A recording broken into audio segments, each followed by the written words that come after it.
चलिए स्टार्ट करते हैं। यहाँ पे हम क्या पढ़ने वाले हैं, देख लीजिए, संख्या प्रणाली और क्या है, सरलीकरण।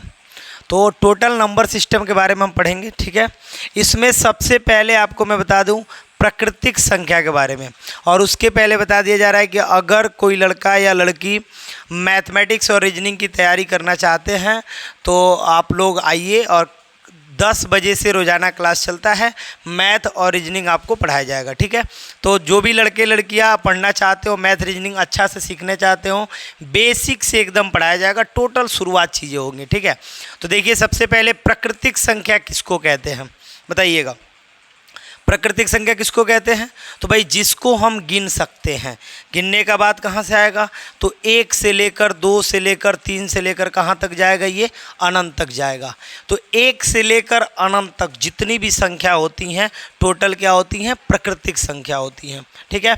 अब जब उसमें पूर्ण संख्या की बात करेगा तो उसमें आपको कुछ घबराना नहीं है। प्राकृतिक संख्या के साथ साथ अगर आप 0 को भी ले लेंगे तो ये नंबर क्या हो जाएगा, पूर्ण संख्या हो जाएगा, और इन्फानाइट तक हो जाएगा, ठीक है। तो प्राकृतिक संख्या किसको कहते हैं, जिसको हम गिन सकते हैं उसको प्राकृतिक संख्या कहते हैं, और 0 उसमें ऐड कर लिया जाए तो 0 1 2 3 4 ये इन्फानाइट तक क्या होगा, पूर्ण संख्या होगा। अब सबसे बड़ी बात कि पूर्णांक कौन होगा। पूर्णांक में एक चीज़ आपको जान लेना है, पूर्णांक का मतलब क्या है, थोड़ा सा ध्यान दीजिएगा। पूर्णांक जो होता है, अगर 0 देखा जाए तो 0 से इधर -1 -2, और ये इधर आते आते क्या आएगा, माइनस इन्फानाइट, और ये 1 2 3, और ये जाते जाते क्या जाएगा, प्लस इन्फानाइट। तो यहाँ पे पूर्णांक कौन है, तो पूर्णांक तीनों है। ये है ऋण पूर्णांक, ये है धन पूर्णांक, और ये क्या है, शून्य है। तो आपको याद कर लेना है कि पूर्णांक कौन होता है। तो पूर्णांक में ऋण पूर्णांक, धन पूर्णांक और शून्य तीनों हो जाएगा, ठीक है। अब बात करेंगे परिमेय संख्या की। किसकी, परिमेय संख्या। परिमेय संख्या किसको कहते हैं, तो जिस नंबर को हम P/Q के रूप में लिख दें और Q not equal to 0, Q 0 के बराबर ना हो, तो वो सब क्या कहलाएगा, परिमेय संख्या कहलाएगा। क्या कहलाएगा, परिमेय संख्या कहलाएगा। तो जिसको हम P/Q के रूप में लिख दें और Q नॉट इक्वल टू 0, तो उसको हम क्या कहेंगे, परिमेय संख्या कहेंगे। अब अपरिमेय संख्या किसे कहते हैं, तो जिसको हम P/Q के रूप में नहीं लिख सकते हैं, अर्थात देखा जाए √3, √5, √7, ये सब क्या बता दीजिए, तो ये सब अपरिमेय संख्या है। ये सब क्या है, अपरिमेय संख्या है। अब बात हो रही है गुणांक और भिन्न की। भिन्न की बात कर ले तो भिन्न में देखिए, आपको ही पता है भिन्न में क्या करते हैं, देखिएगा, थोड़ा ध्यान दीजिएगा, रेड से लिखा जाए क्या। भिन्न में क्या होता है कि P/Q के रूप में होगा, ठीक है। P/Q के रूप में होगा, उसको हम क्या मानेंगे, भिन्न मानेंगे। भिन्न में भी और बहुत सारे टाइप आपको देखने को मिल जाएंगे। चलिए थोड़ा सा हम आगे बढ़ते हैं, और आगे सबसे ज़्यादा चर्चा वाला कोई कंडीशन है तो वो ये है आपका कि भाई इसको क्या कहते हैं, अभाज्य संख्या किसको कहते हैं। ये आपको समझना है, सीखना है, जानना है। अभाज्य संख्या कौन होता है, तो याद कीजिए कि वह संख्या जो स्वयं और 1 के अलावा किसी और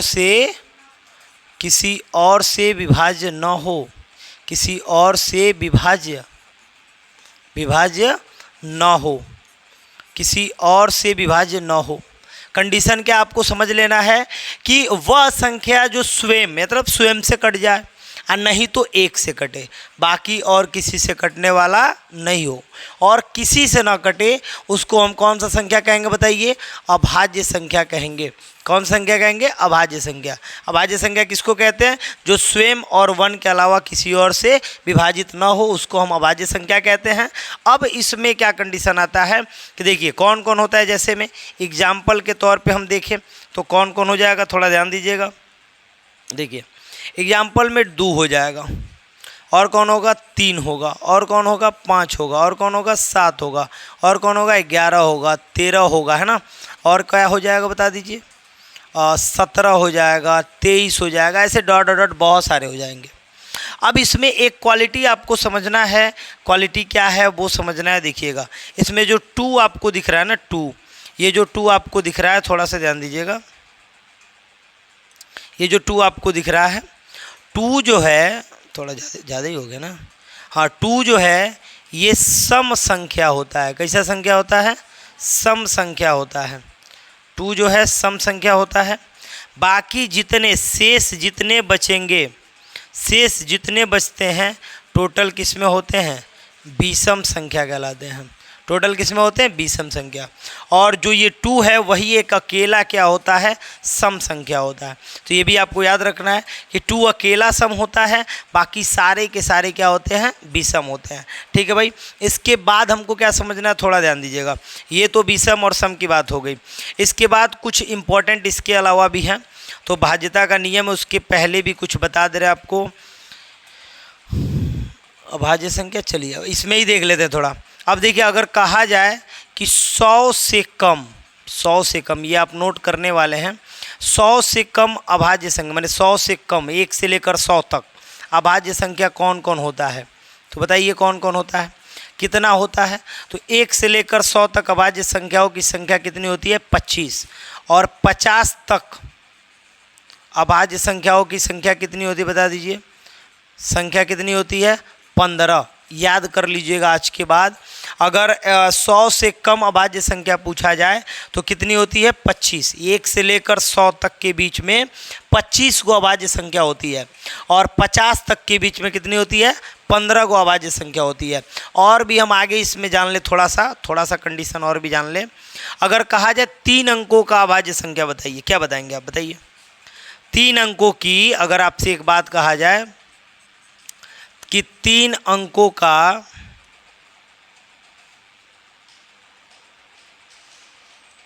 ये कहा जाए 3 अंकों का, इधर देखिए 3 अंकों का छोटा से छोटा, छोटी अभाज्य संख्या बताइए। छोटी अभाज्य संख्या क्या होगा? तो 3 अंकों का छोटी अभाज्य संख्या कौन होगा? 101। और 3 अंकों का बड़ी अभाज्य संख्या कौन होगा? 3 अंकों का बड़ी अभाज्य संख्या कौन होगा? बड़ी अभाज्य संख्या कौन होगा? तो ये होगा आपका 997। कितना हो जाएगा? 997। तो इसको नोट कीजिए थोड़ा। विभाज्यता का रूल भी हमको आगे पढ़ना है, लेकिन उसके पहले चलिए ये समझ में आ गया। 100 से कम अभाज्य संख्या कितनी होती है? 25 होती है। और 50 से कम कितनी होती है? 15 होती है। और 3 अंकों की सबसे छोटी अभाज्य संख्या कौन होती है? 101। और 3 अंकों की सबसे बड़ी अभाज्य संख्या कौन होती है? 997। ये आपको याद भी कर लेना है। इसके बाद थोड़ा सा ध्यान दीजिएगा। अब कह रहा है यौगिक संख्या कौन होती है? यौगिक का मतलब हुआ 2 को मिला हुआ। अब कंडीशन क्या हो कि इसमें ऐसा होगा कि जैसे कि मान लीजिए उसमें आपने नंबर देखा, यौगिक संख्या का मतलब मान लीजिए 4, 6, 9। अब देखिए इसका क्या लॉजिक है? लॉजिक ये है कि 4 को 2 संख्या काट सकती है, 2 दूनी के 4। 6 को 2 संख्या, 2 तिहाई 6। 3 को 2 संख्या, 3 तिरिके 9। तो मतलब जिस संख्या को 2 या 2 से अधिक संख्याएं डिवाइड आपस में कर सकती हैं, उन संख्याओं को क्या कहते हैं? यौगिक संख्या कहते हैं। अब मान लीजिए जैसे कोई कहते 3, बताइए 3 कैसी संख्या है? तो आप क्या बताइएगा? पहली बात तो विषम संख्या। 3 कैसी संख्या है? विषम संख्या है। लेकिन दूसरी बात, सम तो है नहीं। दूसरी बात अभाज्य संख्या है। कैसी संख्या है? अभाज्य संख्या। अब कोई कह दे बताओ 3 यौगिक संख्या है, मानोगे? 3 यौगिक संख्या है? नहीं है। क्यों नहीं है? क्योंकि इसका अभाज्य संख्या होता है, इसका केवल एक गुणनखंड है, 1, और नहीं तो स्वयं है। और जिसका देखो मान लो जैसे 12 बताओ यौगिक संख्या है कि नहीं है?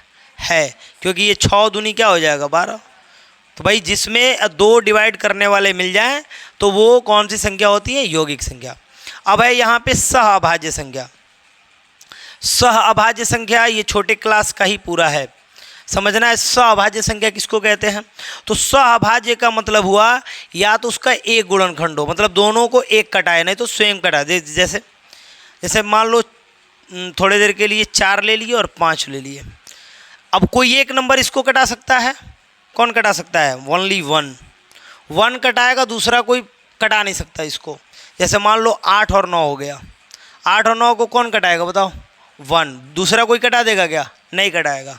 तो ये संख्याएं कौन सी संख्या होती हैं? सअभाज्य संख्या। इसको हम क्या बोलते हैं? सअभाज्य संख्या। ठीक है, जिनको दूसरा कोई ना कटा पाए वो सअभाज्य संख्या होगा। एक कटाएगा, एक तो सबको कटाएगा। अब आ जाते थोड़ा विभाज्यता के नियम पे, और विभाज्यता का नियम हम अलग से अच्छे से देख लेते हैं ना।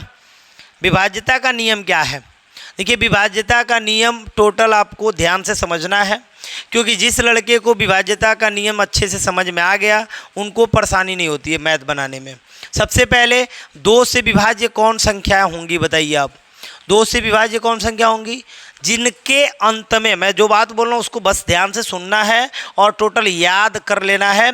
जिस संख्या के अंत में, चाहे दुनिया का कोई भी संख्या हो, जिस संख्या के अंत में 0 आ जाएगा, जिस संख्या के अंत में 2 आ जाएगा, जिस संख्या के अंत में 4 आ जाएगा, 6 आ जाएगा, 8 आ जाएगा, अगर इसमें से कोई भी संख्या, कोई भी नंबर जो है, अंक जो है, किसी संख्या के अंत में आएगा तो वो पक्का 2 से क्या होगा? विभाज्य होगा। अब आज के बाद आपको कोई एग्जाम्पल दिखे, मान लो एग्जाम्पल के तौर पे अगर आपको ये मिल जाए, थोड़ी देर के लिए मान लीजिए, थोड़ी देर के लिए मान लीजिए आपको मैं एक बहुत बड़ा सा नंबर ऐसे लिख के दे दूं, ऐसे ही कोई नंबर लिख के दे दूं और पूछूं कि बताइए कि ये 2 से विभाज्य है कि नहीं है। आप बताएंगे है, क्योंकि आपने क्या देखा? केवल लास्ट वाला नंबर। आप कौन सा नंबर देखोगे? लास्ट वाला। लास्ट में अगर आपको 0 दिखाई दे रहा है, 2 दिखाई दे रहा है, 4, 6, 8 अगर दिखाई दे रहा है तो पक्का है वो 2 से क्या होगा? विभाज्य होगा। कब? जब ये नंबर दिखाई देगा तब। ठीक है, चलिए 3 से विभाज्यता का रूल क्या होता है? 3 से विभाज्यता का रूल, 3 से विभाज्य का रूल का मतलब है कि आप कितना भी बड़ा नंबर क्यों ना हो, उस सब को क्या कर लो? ऐड कर लो। देखो देखो, मैं लिख रहा हूँ एक बात कि संख्या के अंकों का योग, संख्या के अंकों का योग, जो मैं लिख रहा हूँ उसको याद कर लेना। जो भी संख्या होगा, चाहे करोड़ों में दिया हो, लाखों में दिया हो, उससे मतलब नहीं है। उस संख्या के अंकों का योग अगर 3 से विभाज्य है, यदि 3 से विभाज्य है तो संख्या भी 3 से क्या होगा? विभाज्य होगा। अगर संख्याओं का योग 3 से विभाज्य है तो संख्या भी क्या होगा? 3 से विभाजित होगा। ये बात आपको समझ लेना है, चाहे कितना भी बड़ा नंबर क्यों ना दिया जाए। मान लो यहाँ पे दे दिया जाए इतना बड़ा नंबर, अब इसको 3 से नियम हटाने का क्या मतलब है? तो कुछ करना नहीं है, आपको जोड़ देना है। क्या करना है मेरे भाई? जोड़ देना है। जोड़ दीजिए, 8, 7, 15, 15 और 6 21, 21 और 3 कितना हो गया? 21, 3 24, 24 और 6 कितना हो गया? 30। अगर 30 3 से कट जाएगा, 3 दहा में 30 कट जाए ना।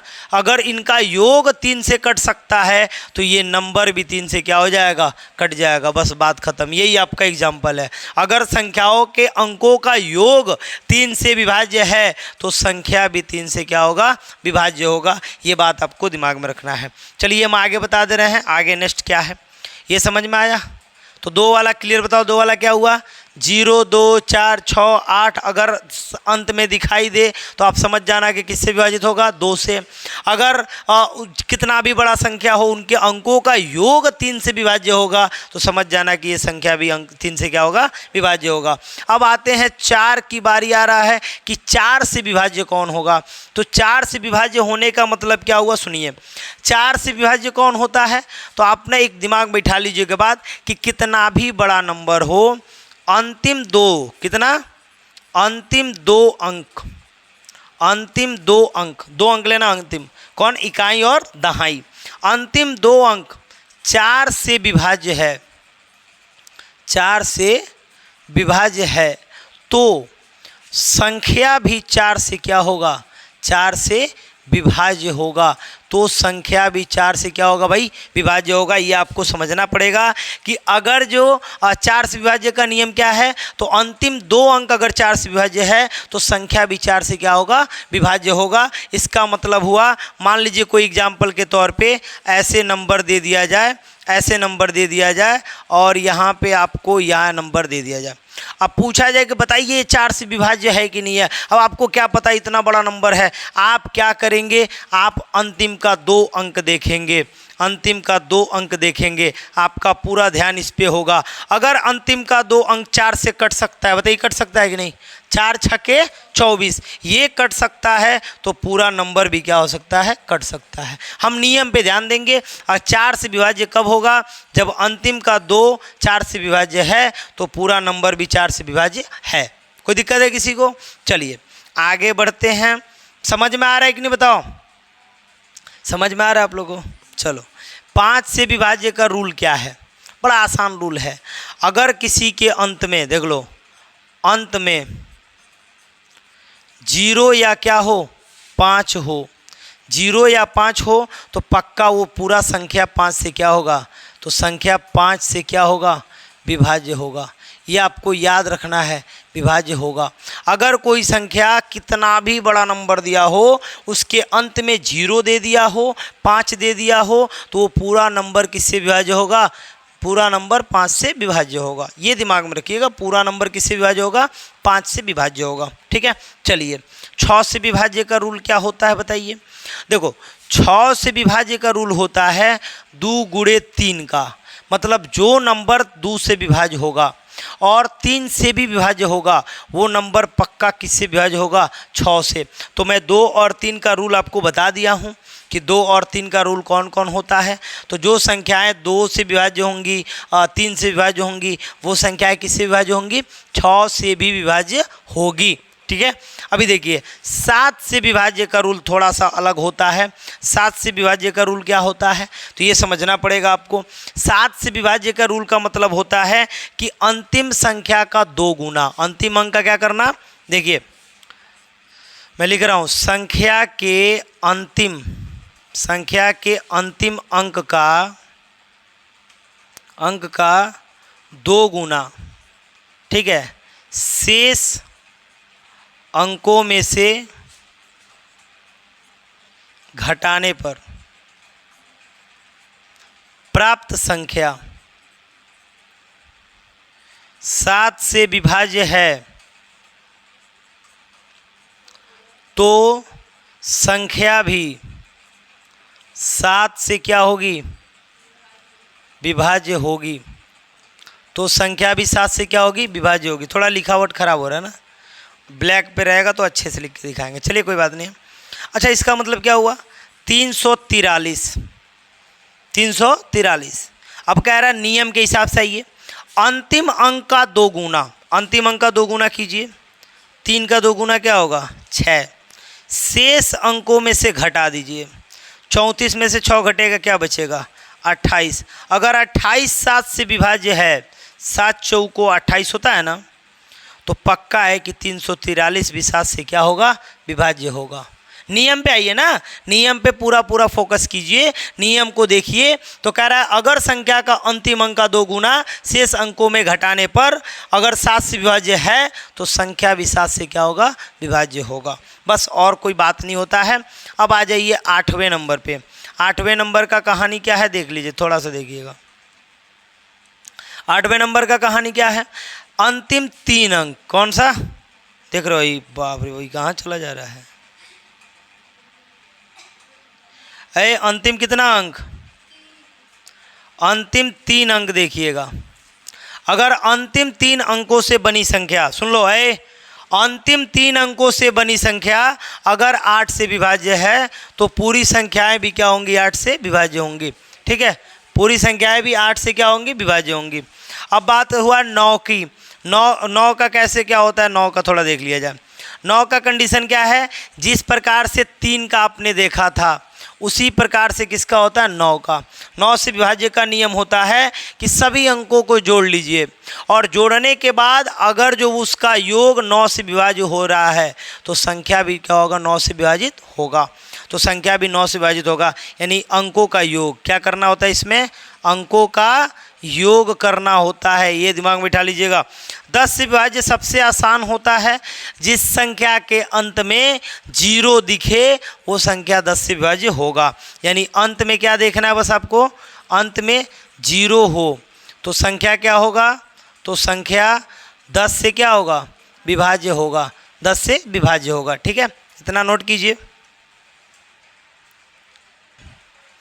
तो आप लोग इसको स्क्रीनशॉट कर लीजिएगा, ठीक है। चलिए अब आगे बढ़ते हैं। 10 तक नियम हो गया ना।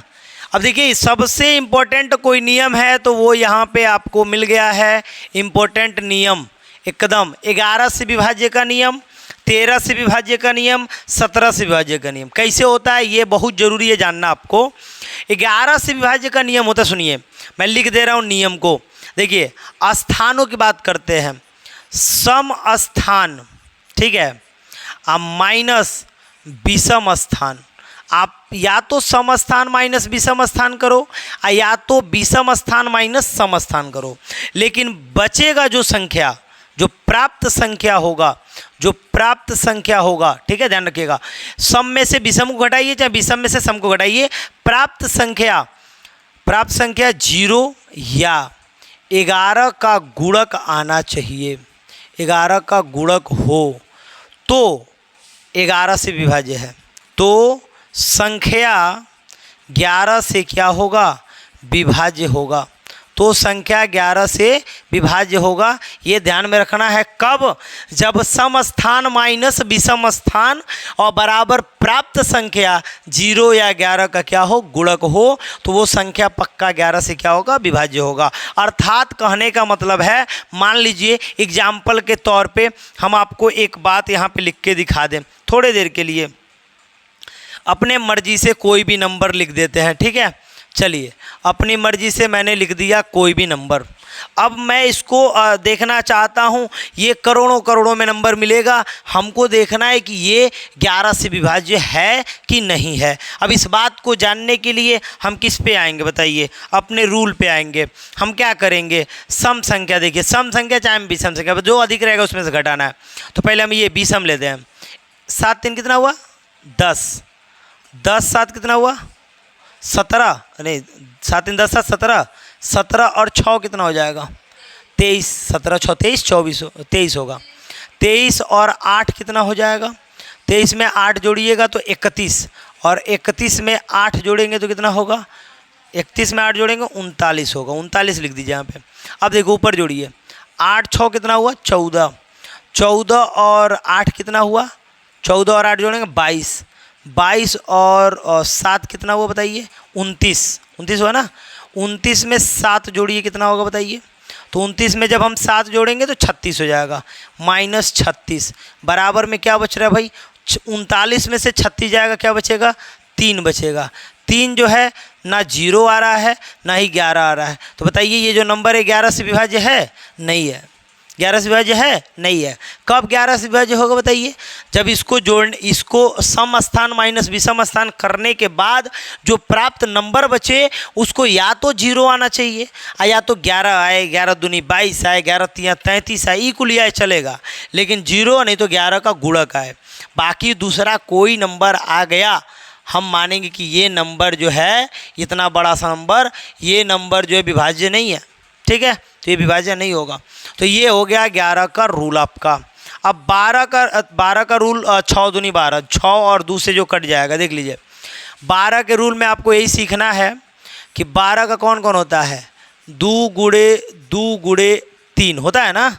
जो संख्या 2 से कट जाए, जो संख्या 2 से कट जाए और जो संख्या 3 से कट जाए, यानी जो संख्या 2 से कटे 3 से कटे वो 12 से भी कटेगा, जो संख्या 2 से कटे 3 से कटे वो 6 से भी कटेगा। बोलो सही बात है, क्लियर है। तो इसका रूल आपको ऐसे याद रखना है।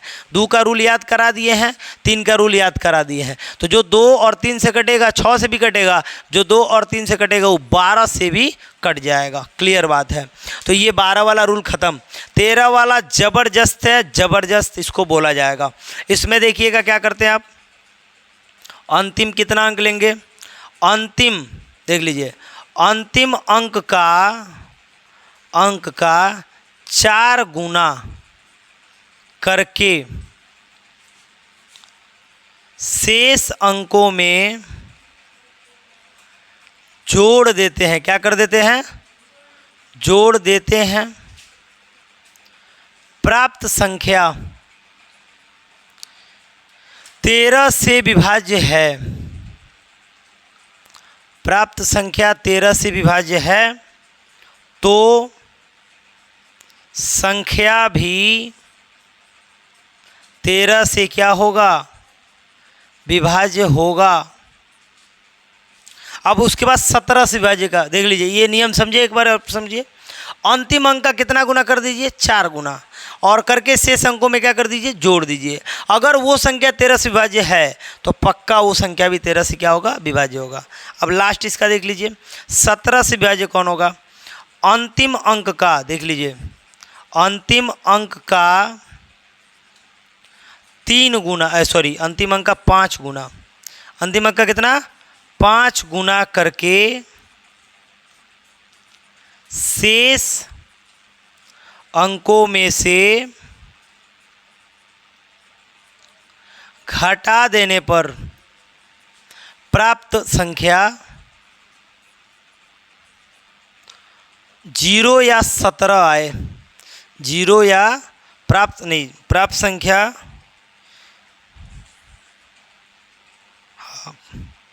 प्राप्त संख्या 0 या 17 आए, 0 या 17 का गुणक आए, 17 का क्या है, गुणक आए, तो संख्या किससे विभाजित होगा, संख्या 17 से विभाज्य होगा। नोट कर लीजिए, संख्या 17 से क्या होगा, विभाज्य होगा। जल्दी इसको नोट कीजिए। आगे क्या है, ये टोटल विभाज्यता का रूल ख़त्म हो गया। इतना यदि आप विभाज्य का रूल पढ़ लेते हैं, समझ लेते हैं, तो समझ लीजिए आपको सवाल बहुत सारा आने वाला है। बेसिक पूरा पढ़ा रहा हूँ मैं, पूरा बेसिक आपको समझा दिया जाएगा, बता दिया जाएगा, जो भी इम्पोर्टेंट रूल है उसको दिखाया जा रहा है। इधर थोड़ा सा ध्यान दीजिएगा, इधर एक बात देख लीजिए, 4 क्रमानुगत, यहाँ पे बात हो रही है 4 क्रमानुगत की। चलिए देखिए, यहाँ पे मैं बता रहा था कि 4 क्रमानुगत प्राकृतिक संख्याओं का, अर्थात कहने का मतलब है कि 4 कौनों क्रमानुगत प्राकृतिक संख्या हो, उनका गुणनफल सदैव किससे विभाजित होगा, 24 से विभाजित होगा। ये आपको याद कर लेना है कि अगर कोई नंबर हो, मान लो 101 है, 102 है, 103 है, 104 है, तो पक्का अगर ऐसे कहीं आपको दिख रहा है तो आप समझ जाना कि किससे विभाजित हो जाएगा, 24 से विभाजित हो जाएगा। यानी सिचुएशन क्या है, आपको समझना है कि कोई भी प्राकृतिक संख्या हो, अगर 4 संख्या है वो क्रमानुगत है तो वो 24 से क्या होगा, विभाज्य होगा। अब देखिए, 2 प्राकृतिक संख्याओं के वर्गों का अंतर, अगर 2 प्राकृतिक संख्या कौन है, मान लीजिए थोड़ी देर के लिए आप एक 11 ले लिए, 11 का होल स्क्वायर, और माइनस 9 ले लिए, 9 का होल स्क्वायर, जो भी आएगा, कह रहा है अंतर सदैव उनके योग के बराबर होता है। 11 9 जोड़ लीजिए, 11 9 कितना हो जाएगा, 11 9 कितना हो जाएगा, 20 हो जाएगा, और इनका अंतर जो है किसके बराबर होगा, 20 के बराबर होगा। ठीक है, अब इसके बाद से देख लेते हैं, थोड़ा सा ध्यान दीजिएगा। चलिए इसके बाद देख लीजिएगा थोड़ा। इसके बाद कह रहा है कि 2 क्रमानुगत विषम संख्याओं का वर्गों का अंतर सदैव किससे विभाजित होता है, 8 से विभाजित हो जाता है। यानी क्रमानुगत, क्रम में आने वाले विषम संख्या कौन कौन है बताइए, क्रम में आने वाले विषम संख्या कौन कौन है। जैसे मान लीजिए 9 है, 9 के बाद कौन आता है, 11 आ जाएगा, आएगा ना, 7 आएगा, 7 के बाद 9 आएगा। एक काम करते हैं, वर्गों का अंतर, अगर 9 के वर्ग का और -7 के वर्ग का अंतर करें, 9 और 9 कितना होता है, 81, -7 7 कितना होता है, 49। अगर 81 को 80 मान ले, इसको 50 मान ले, तो 81 में से 50 घटेगा, मान लो 81 में से 50 घटेगा तो 31 बचेगा। वर्गों का अंतर सदैव किससे विभाजित होता है, वर्गों का अंतर जो होगा, इनका अंतर जो है सदैव इससे, 2 क्रमानुगत विषम संख्याओं के वर्गों का अंतर सदैव किससे विभाजित होता है, 8 से। यानी विषम की बात हो रही है, 9 9 81, 7 7 49, अगर घटाएं तो कितना बच जाएगा, 28 बच जाएगा। और 28 किससे विभाजित होगा, नहीं क्या बचेगा जी, यहाँ पे ये क्या बच जाएगा बताइएगा थोड़ा, 30 बच रहा है ना, 30 बच रहा है। यहाँ पे क्या होगा, जैसे मैं इसका एग्जाम्पल, मिस्टेक हो रहा है, एग्जाम्पल क्या होगा, सम संख्या ना, विषम संख्या है। विषम संख्या में कौन कौन ले लें, 11 ले लेते हैं, 11 का होल स्क्वायर -9 का होल स्क्वायर, 11 का होल स्क्वायर क्या होता है, 121, 9 का होल स्क्वायर क्या होता है बताइए, 81, 121 में से 81 घटेगा, 40 बचेगा और 40 पक्का है, किससे विभाजित होगा 9, 8 पचे 40। अच्छा सही है। इसका मतलब मैं उल्टा ले रहा था इसलिए नहीं हो रहा था। इधर देखिए, अगर मैं ले लूँ क्या, मैं अगर 5 और 7 ले लूँ, 7 7 49, 5 5 25 ले लिया जाए तो भी हो जाएगा। 49 में 25, देखिए इधर 7 7 49 और 5 5 25, 7 7 49 माइनस 25 बराबर क्या बच जाएगा 24, और 24 पक्का 8 तरीके 24 होता है। यानी कहने का मतलब क्या है कि दो विषम संख्या का वर्गों का अंतर सदैव किससे विभाजित होता है 8 से विभाजित होता है। और दो सम संख्याओं का, देखिए सम संख्याओं का वर्गों का अंतर सदैव 4 से विभाजित होता है। मतलब मान लीजिए 10 का स्क्वायर हो, ठीक है, कहीं अचानक दिख जाए आपको, और 8 का स्क्वायर हो, तो 10 का स्क्वायर कितना होता है 100, 8 का स्क्वायर कितना होता है 64, क्या बच जाएगा 36। तो 36 किससे विभाजित होगा 4 से विभाजित होगा। बस ये रूल आपको सीख लेना है। इधर देखिए, इधर देखो ध्यान से, ये ज़बरदस्त बात है।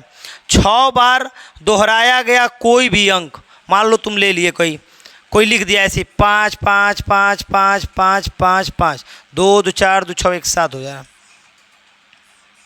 इधर देखिए 2 2 4 2 6, अगर 6 बार कोई भी अंक दोहरा दिया अपने आप को तो पक्का किससे विभाजित होगा बता दो 7 से, 11 से, 13 से, 37 से, इन सब से विभाजित होगा। चाहे दुनिया का कोई भी नंबर हो, अगर 6 बार अपने आप को दोहरा दिया है तो किससे विभाजित होगा 7 से, 11 से, 13 से और किससे 37 से विभाज्य होता है। क्लियर कर लीजिए। चलिए आगे बढ़ जाते हैं, और आगे आपको बस छोटा सा और 2 नंबर है कि 2 बार दोहराया गया कोई भी अंक, ठीक है, सदैव 101 से विभाजित होगा। जैसे मान लीजिए 56 56, ये एक संख्या हो, अगर कहीं हो मान लीजिए थोड़ी देर के लिए 58 58, ठीक है, कहीं हो मान लीजिए थोड़ी देर के लिए 37 37, ये पक्का देखो क्या बोला गया है कि 2 बार दोहराया गया कोई भी 2 अंक,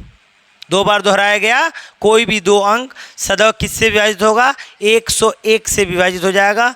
ये 101 से पक्का विभाजित हो जाएगा। अगर 2 बार आप कोई भी अंक दोहरा रहे हो तो 101 से विभाजित हो जाएगा, चाहे ये 101 से विभाजित हो जाएगा। आप इसको अपने कॉपी में कटा के कमेंट करके बताइए कितना कितना आ रहा है, कितनी बार में विभाजित हो रहा है, इसको कमेंट में ज़रूर बताइएगा, ठीक है। अब देखिए 3 क्रमानुगत प्राकृतिक संख्याओं का गुणनफल सदैव किससे विभाजित होता है 6 से। अगर 3 कोई भी हो, 8 हो, 9 हो और 10 हो, तो ये पक्का किससे विभाजित हो जाएगा 6 से। अगर मान लो 101 हो, 102 हो, 103 हो, तो ये पक्का किससे विभाजित होगा 6 से। अगर मान लो और भी हो 9 हो, 10 हो, 11 हो, तो ये पक्का किससे विभाजित होगा 6 से। यानी आपको समझ लेना है कि 3 प्राकृतिक संख्या कोई भी हो उसका गुणनफल पक्का किससे विभाजित होगा 6 से विभाजित होगा। इसको भी आप कमेंट करके बताइएगा कि कितना कितना इसका आंसर आ रहा है। कमेंट में इसका जवाब दीजिएगा कि इसका कितना आ रहा है, इसका कितना आ रहा है, 6 से विभाजित हो रहा है कि नहीं हो रहा है। आप इसको कमेंट में इसका आंसर दीजिएगा, बताइएगा कि कैसे कमेंट मतलब क्या हो रहा है, विभाजित हो रहा है कि नहीं हो रहा है, ठीक है। चलिए इसके आगे हम लोग पूरा ख़त्म कर लिए, और अब हम लोग कल पढ़ेंगे इकाई का अंक ज्ञात करना, जो कि पूरे जितना भी आप पेपर दे लीजिए, कोई भी एग्ज़ाम दीजिए, 1 नंबर का फिक्स रहता है कि आता ही आता है इकाई अंक ज्ञात करना। ये हम कल के टॉपिक को पढ़ेंगे, इकाई का अंक कैसे ज्ञात किया जाता है। और जैसे ये टॉपिक ख़त्म हो जाएगा फिर हम आपको लेसन पढ़ाएंगे, मतलब इसमें का पूरा सवाल पढ़ाया जाएगा, केवल सवाल 20-30 सवाल पढ़ा दिया जाएगा, ठीक है। तो चलिए मिलते हैं नेक्स्ट वीडियो में।